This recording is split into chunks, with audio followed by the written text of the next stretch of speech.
Si cette vidéo vous plaît, n'hésitez pas à vous abonner, en effet ça m'aide beaucoup et c'est un soutien indéfectible. Je vous souhaite bonne vidéo, profitez bien. Comme vous pouvez vous en douter, à mes légères cernes et surtout à mon teint très pâle, au moment où je tourne cette vidéo, je suis malade. Est-ce que ça va m'empêcher de la tourner? Pas vraiment.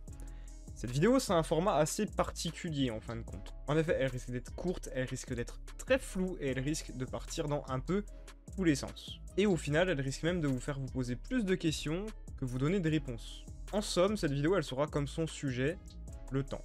On peut le comprendre plus ou moins, mais l'expliquer d'une manière compréhensible, tangible et assez facile, c'est quasiment impossible. Laissez-moi vous emmener dans cet univers étrange qu'est la notion du temps dans Valkyrie Apocalypse. On ne sait pas quand se déroule Valkyrie Apocalypse. C'est un fait. On se doute que c'est à peu près à notre époque, puisque des gens de l'époque contemporaine se trouvent dans le public. Et également car, de temps en temps, le manga fait des petits clins d'œil à notre monde actuel. Mais même en sachant ça, le manga pourrait se dérouler un peu n'importe quand au final. En 2000 comme en 2030 par exemple. Et ça, on n'a pas vraiment moyen de le savoir. Pourtant, malgré ce léger flou, et aussi étonnant que ça puisse paraître, le temps dans Valkyrie Apocalypse, c'est omniprésent. Le temps dans Valkyrie Apocalypse, c'est même très important.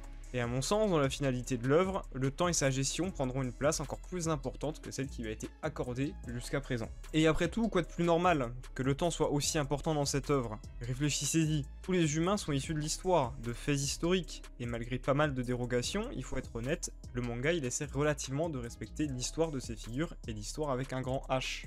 Et là où c'est encore plus frappant, c'est sur les choix et l'histoire de l'art en général.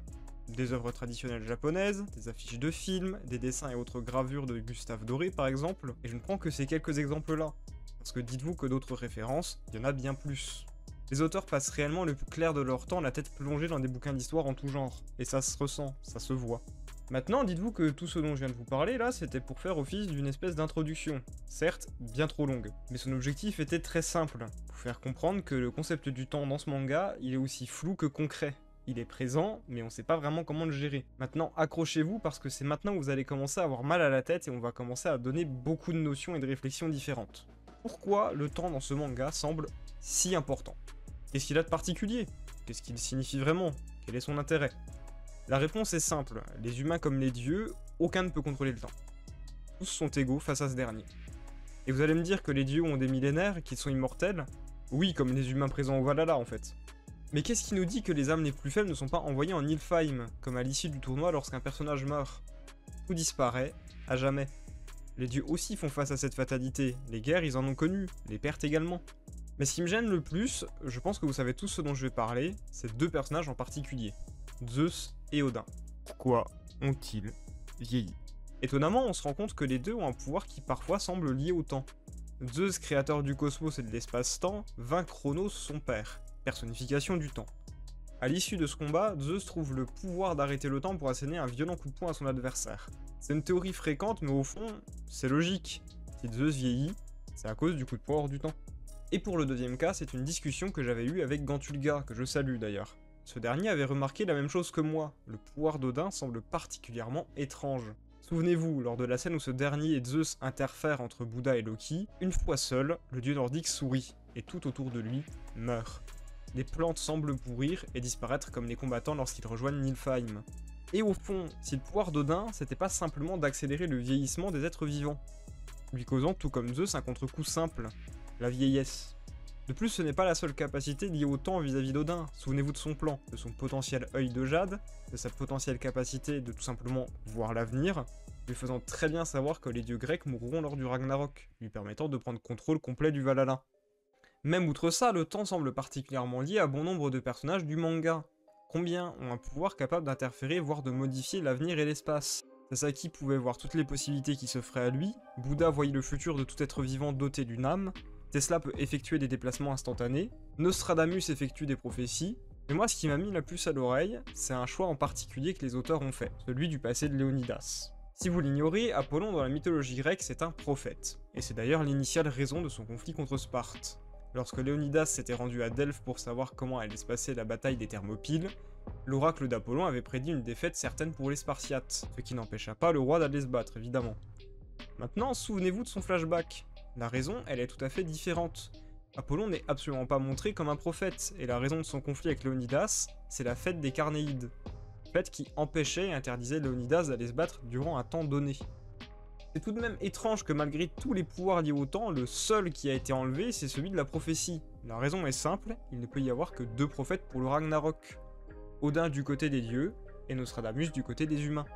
En parlant de Nostradamus, il est une planche qui me paraît très bizarre vis-à-vis de lui et d'Odin. Celle où l'humain fracture et manque de détruire le Bifrost, permettant de lier les différents mondes entre eux. On ne sait toujours pas comment l'humain s'y est pris, on ne sait toujours pas pourquoi, même si ma supposition c'est qu'à l'instar d'Odin, Nostradamus accélère lui le vieillissement des êtres non vivants. Mais pour en revenir au vif du sujet, il est un détail très important, voire majeur dans la planche de la destruction du Bifrost. C'est les 2 visages qui y sont gravés. Un des visages est jeune, l'autre est le même, mais plus âgé. Qu'est-ce que ça peut bien vouloir dire? Les auteurs n'ont certainement pas décidé de briser la symétrie gratuitement. Ces 2 visages, ils doivent avoir une signification. Reste à savoir laquelle. Sont-ils liés au vieillissement des dieux, ou à la volonté d'Odin d'affronter le cours du temps? Car préparez-vous, il y a encore un élément que nous n'avons pas pris en compte ou observé.